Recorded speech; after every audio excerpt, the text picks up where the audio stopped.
Oi, nesse último vídeo da semana de regressão, a gente vai falar de um exemplo, que são os dados de gás carbônico atmosférico medidos uma vez por mês ao longo da segunda metade aí do século XX. Então aqui embaixo o tempo está em anos e esse observatório de Mauna Loa mediu a concentração de CO2 em parte por milhão, uma vez a cada mês ao longo de vários anos. Então aqui a gente está mostrando até quase os anos 2000, 1997 aqui, de acordo com 98.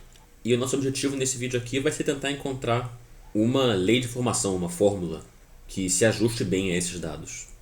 E esse tipo de fenômeno que se retroalimenta, como por exemplo industrialização que emite CO2 e demanda mais energia, cuja produção vai emitir mais CO2 e assim por diante, esse tipo de fenômeno a gente costuma modelar como sendo uma exponencial, um crescimento exponencial. Mas aqui, como ele está quase retinho, a gente vai aproximar como um polinômio de segundo grau, e isso vai ser bom o suficiente, pelo menos visualmente, para a gente.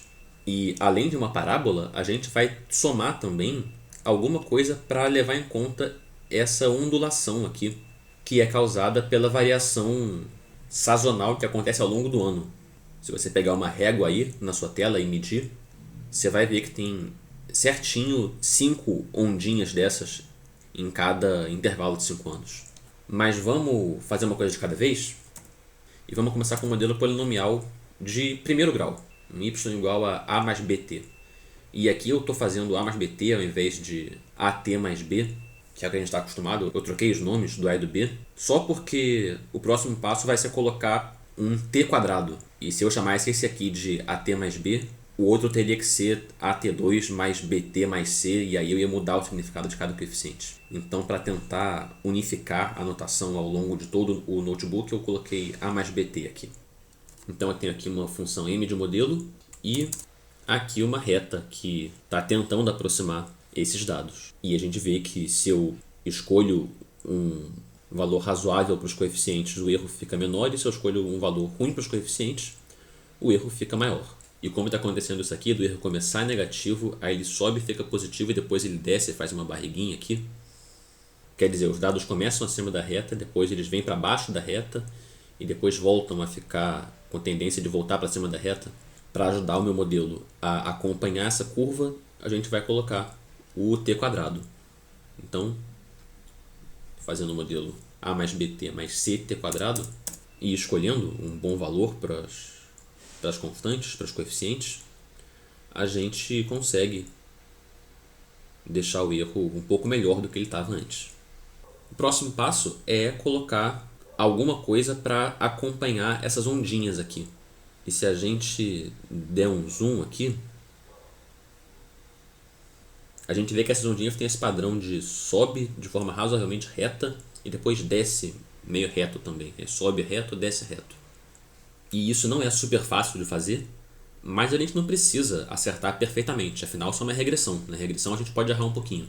Então a gente vai tentar aproximar essa onda triangular aqui como uma senoide, que é uma função bastante mais suave do que essa coisa triangular pontuda, mas é melhor que nada, é uma coisa que vai fazer ondinhas, que é o que a gente quer. Então o próximo modelo tem um d vezes o cosseno aqui. E repara que eu coloquei exatamente o cosseno de 2πt. E esse 2πt é porque eu já sei de antemão que o período dessa ondinha tem que ser de exatamente um ano. Então, por isso, o 2πt aqui. E aí, agora eu espero que se eu conseguir ajustar as constantes aqui, eu vou obter um modelo bem parecido com os dados.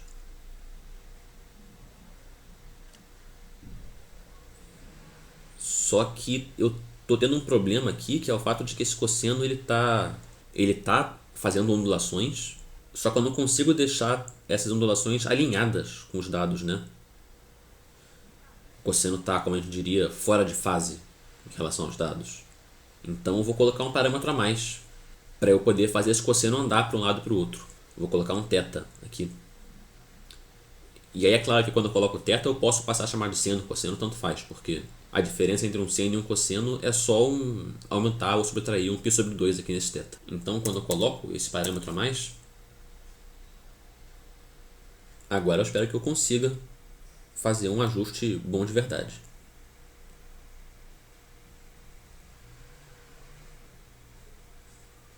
Então você vê que agora, visualmente, a nossa curva está bem em cima dos dados, ou quase que bem em cima, tem muito pouca discrepância.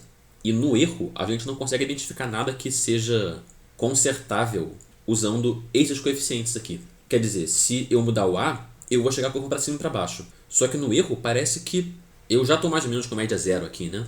Quer dizer, tem uns erros positivos, uns negativos. A impressão que dá é que se eu chegar para cima e para baixo, eu vou piorar a situação. E olhando para o B, o que o B ajudaria a consertar seria se o erro tivesse com uma tendência de sempre crescer ou então de sempre decrescer. E aí eu ia ajustar o B para deixar o erro mais horizontal. Só que o erro já está com uma tendência mais ou menos horizontal aqui.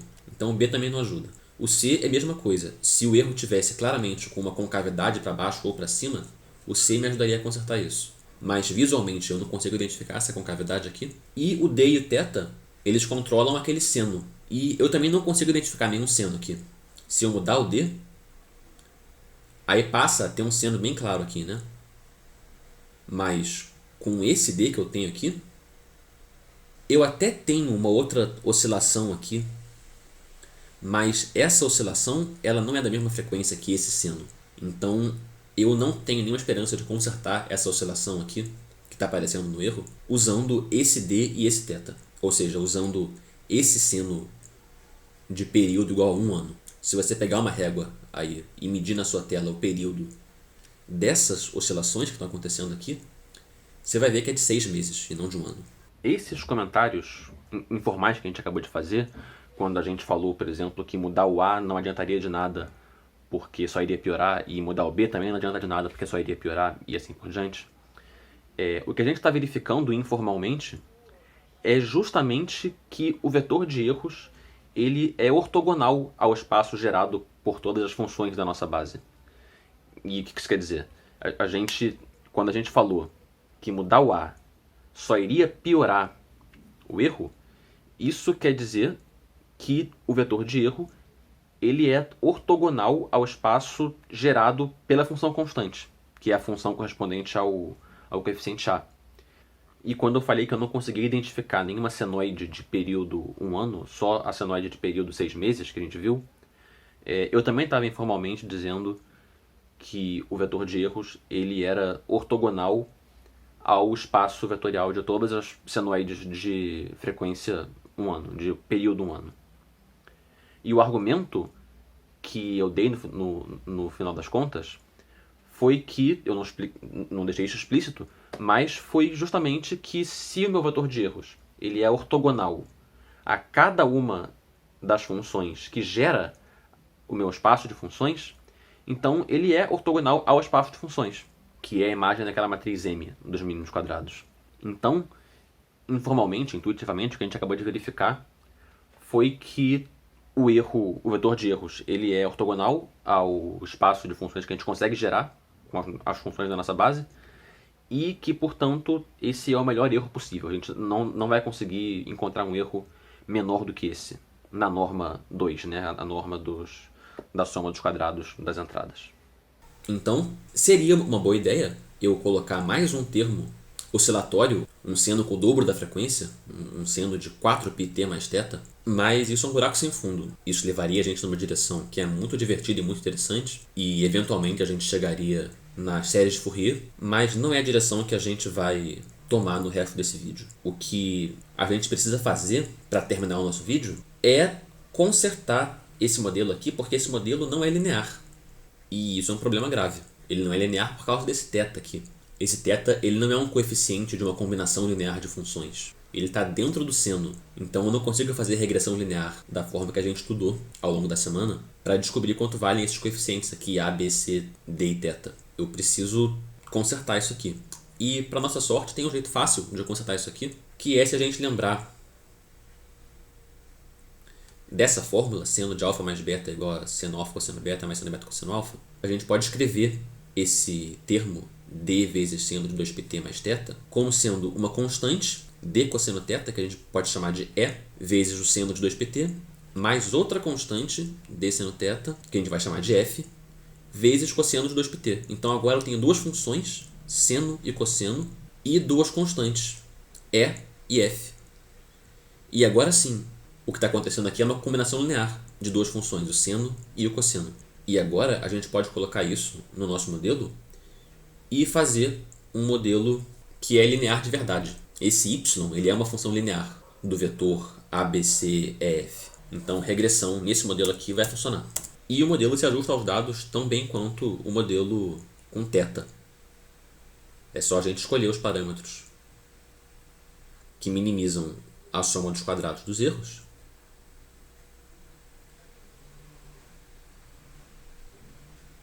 para ver que esse modelo se ajusta bem aos dados. Então a gente tem 50 anos de dados aqui, uma medição a cada mês. Então dá 50 vezes 12 são 600 medições. E quando a gente coloca isso numa matriz, o problema de mínimos quadrados que a gente tem que resolver para descobrir quanto valem esses coeficientes A, B, C, E, F é esse aqui, que vocês já sabem fazer. É só usar aquela função linaug.lstsq.